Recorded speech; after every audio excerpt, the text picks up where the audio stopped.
মধ্যে আসে, ওই জন্য সিল্কের শাড়ি বা সালোয়ার পরে কিচেনের ধারে কিচেনে ঢোকাই মানা আছে, এখানকার যাওয়াই মানা আছে।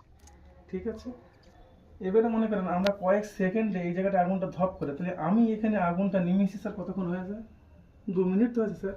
তাহলে এখন যদি আমি এই জায়গাটা দেখলে মারি স্যার, তাহলে কি হতে পারে? গ্যাস তো বেরোচ্ছে, আপনি দুর্গন্ধ বেরোচ্ছে, তাই না? ধরা উচিত। দেখেন স্যার, আমি দেখলে এটা মেরে দেখি, জ্বলছে স্যার।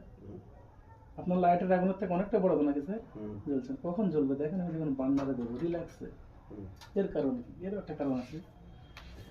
কারণ হচ্ছে যে এখানে বিপদ, ও অটোমেটিক এখান থেকে 80% গ্যাস রিজার্ভ করে দিয়েছে, 20% গ্যাসটা সাপ্লাই করে, সেটাই আপনি বন্ধুরা পাচ্ছিলেন। 20% গ্যাসের ঘনত্ব আর 100% গ্যাসের ঘনত্বটা কি এক স্যার? আলাদা, ডেন্সিটি আলাদা আছে। 20% গ্যাসের যে ঘনত্বটা কি সারাদিনও বার হয় এইভাবে আপনার ঘরে যদি মশাল নিয়েও ঘুরেন আগুন ধরবে না। কি বললাম, বোঝা গেল? আচ্ছা, মনে করেন আমি খানিকটা আগে একটা কথা বললাম যে আপনার পাইপটা 2 বছরের মধ্যে চেঞ্জ করতে হবে। অ্যাকচুয়ালি আমরা করি না, আমরা প্রত্যেকটা কিচেন আপনার লিক তো এখানটা হতে পারে, এখান থেকে পারে, এখানেও পারে, বাট এই যদি এখানটায় লিকটা আমি কোনো করে দিই, এই যে আগুনের সব থেকে নিকট জায়গা, তাহলে কি হতে পারে স্যার? ধরা উচিত। ধরা উচিত না, মানে ধরে যাবে যদি এরকম হয়। দেখেন আমার মেশিন কি বলছে, দেখেন আমি এখান থেকে হালকাটা লিক করিয়ে দিচ্ছি স্যার। কাঁটা পড়ে গেছে কি দেখেন, হলো ওটা করতে হবে।